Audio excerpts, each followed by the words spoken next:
حضور فرماتے ہیں، رب فرماتا ہے سورۃ فاتحہ آدھی میری ہے آدھی میرے بندے کی ہے۔ جب اس نے کہا الحمدللہ رب العالمین الرحمن الرحیم مالک یوم الدین ایاک نعبد و ایاک نستعین، جب یہاں تک وہ لفظ کہتا ہے تو یہ حصہ میرا تھا۔ اس نے اپنے رب کی تعریف کی، اور جب کہا نا اس نے اہدنا الصراط المستقیم، اب بندے نے التجائیں شروع کر دی۔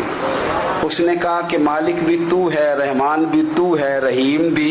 تو ہے، عبادت بھی تیری کرتے ہیں تو مدد بھی تو تجھی سے مانگنی ہے نا، اب مہربانی فرمانا اہدنا الصراط المستقیم، ہمیں سیدھا راستہ دکھا دے، صراط الذین انعمت علیہم، ان لوگوں کا راستہ دکھانا جن پر تو نے انعام کیا ہے،